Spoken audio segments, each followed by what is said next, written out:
अस्सलाम वालेकुम everyone, welcome to my channel recipes bye आशू। आज मैं आपके लिए लेकर आई हूँ चिकन ब्रोस्ट की रेसिपी, जो कि बहुत ही टेस्टी और बहुत ही डिलीशियस बनता है। तो इसके लिए आप वीडियो को लाजमी अंत तक वॉच करिएगा। अगर आप मेरे चैनल पे न्यू हैं तो मेरे चैनल को सब्सक्राइब कर दें, साथ ही बेल आइकन को लाजमी प्रेस कर दें ताकि मेरी हर आने वाली वीडियो का नोटिफिकेशन आपको मिल जाया करे। तो इसके लिए हम 1 kg चिकन ले लेंगे, जो कि थाइज़ और लेग पीसेस में होगा। आप चेस्ट पीसेस भी ले सकते हैं। इसको अच्छी तरह से वॉश करके इस तरह से डीप कट्स लगा देंगे। दोनों साइड्स पे लगाएंगे, ऊपर भी और नीचे भी, ताकि जो मसाला हम लगाएंगे वो अच्छी तरह से इसके अंदर चला जाए। तो स्पाइसेस में हम लेंगे इसके लिए 1 teaspoon red chilli powder, half teaspoon ज़ीरा, 1 टीस्पून धनिया पाउडर, हाफ़ टी स्पून हल्दी पाउडर और 1½ टीस्पून नमक। तो अब इन तमाम स्पाइसेस को हम इस चिकन में ऐड कर देंगे।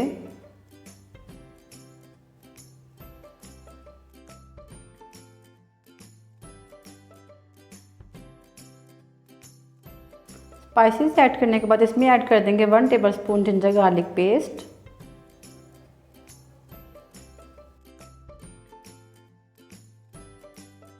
अब इसमें ऐड कर देंगे 2 टेबलस्पून विनेगर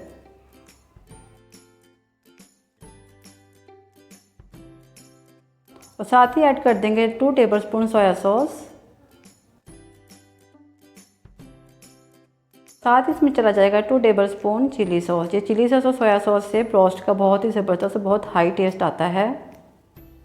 तो अब इन तमाम स्पाइसेस को और तमाम सॉसेस को हम चिकन के ऊपर भी और चिकन के अंदर भी अच्छी तरह से लगा देंगे, ताकि जो मसाले हमने ऐड किए हैं उनका सारा टेस्ट अंदर तक चला जाए।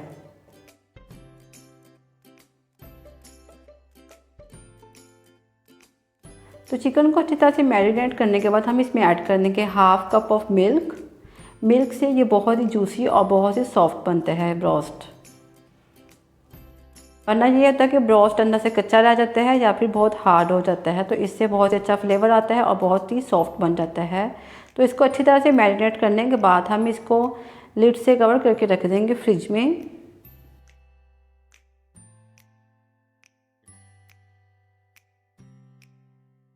इस चिकन को हमने रखना है 5 से 6 घंटों के लिए फ्रिज में, ताकि जो तमाम स्पाइसेस है उसका अंदर तक टेस्ट चला जाए। तो आफ्टर 5 to 6 हम इसको बाहर ले आएंगे फ्रिज से, और अब हम इसको फ्राई करने का प्रोसेस स्टार्ट करेंगे।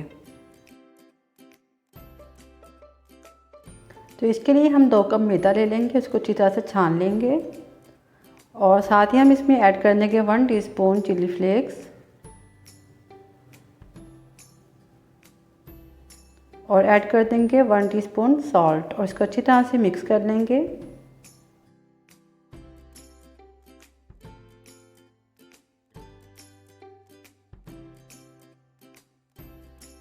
इसके बाद हम एक कढ़ाई में ऑयल गर्म होने के लिए रख देंगे। ऑयल को हमने ज़्यादा गर्म करना है। तो इसके बाद हम चिकन के पीसीस को 1 बाय 1 लेंगे और मैदे में इसको अच्छी तरह से डिप करते जाएंगे और इसकी हम इस अच्छी तरह से कोटिंग करते जाएंगे। जितनी अच्छी इसकी कोटिंग होगी उसका उतना अच्छा ही ब्रोस्ट का क्रस्ट आएगा। मैदे में एक दफ़ा कोटिंग करने के बाद हम इसको ठंडे पानी में डिप कर देंगे। ये फ्रिज का ठंडा पानी है, आप ठंडा पानी ही लीजिएगा। तो इसको एक दफ़ा अच्छी तरह से हम निचोड़ लेंगे, ताकि जो इसका एक्स्ट्रा पानी है वो निकल जाए और दोबारा फिर से मैदे में हम इसकी कोटिंग कर देंगे।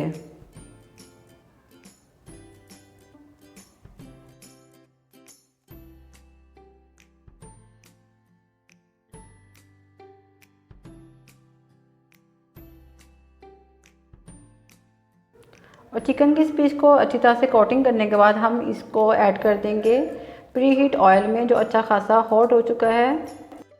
और सेम इसी प्रोसेस से हम चिकन के बाकी पीसेस को भी लेंगे और इसी तरह से कोट करके और फ्राई करते जाएंगे। इस मेथड से ब्रोस्ट बहुत ही टेस्टी, बहुत ही जूसी बनता है। अगर आप इस रेसिपी को फॉलो करेंगे तो आपको भी यकीनन बहुत ही मज़ा आएगा। I hope you will like it and you will enjoy lot.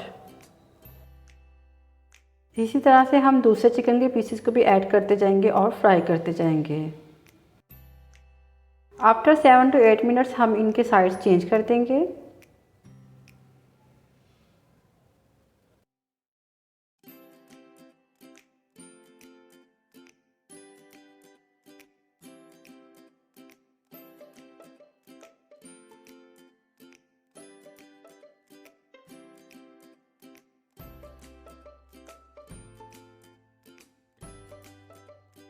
इसको दोनों साइड से हमने ऑलमोस्ट 8-8 मिनट पकाना है। तो इसके दोनों साइड से कुक होने में ऑलमोस्ट 15 से 16 मिनट लगेंगे, ताकि दोनों अच्छी तरफ से अच्छी तरह से फ्राई हो जाए और अच्छी तरह से इसका खूबसूरत सा कलर भी आ जाए, जो कि गोल्डन ब्राउन होना चाहिए।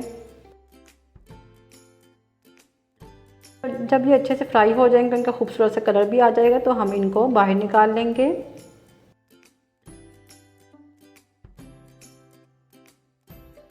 और बाकी चिकन को भी सेम इसी प्रोसेस से हम फ्राई कर लेंगे। और साथ ही हम इसके ब्रेड के स्लाइसिस गरम करेंगे। आप चाहे तो आप डिनर रोल्स भी ले सकते हैं और या फिर बंस भी ले सकते हैं। मैंने इसके साथ स्लाइसिस गरम किए थे। तवे पे बिल्कुल लाइट सा ऑयल डाल के, तो इसको मैंने बिल्कुल स्लो फ्लेम पे हल्का सा सेंक लिया था। और इसके साथ ही मैंने सिंपल फ्राइज़ फ्राई कर लिए थे। फ्राइज़ तो ऑलमोस्ट सबको ही बनाने आते हैं, इसलिए मैंने इसकी रेसिपी आपको नहीं दिखाई। तो इधर हमारा बहुत ही मज़े का, बहुत ही tasty, delicious, mouth watering broast तैयार हो चुका है। I hope you will like it and I hope you will follow my recipe. See you in next video. Till then, take care and Allah Hafiz.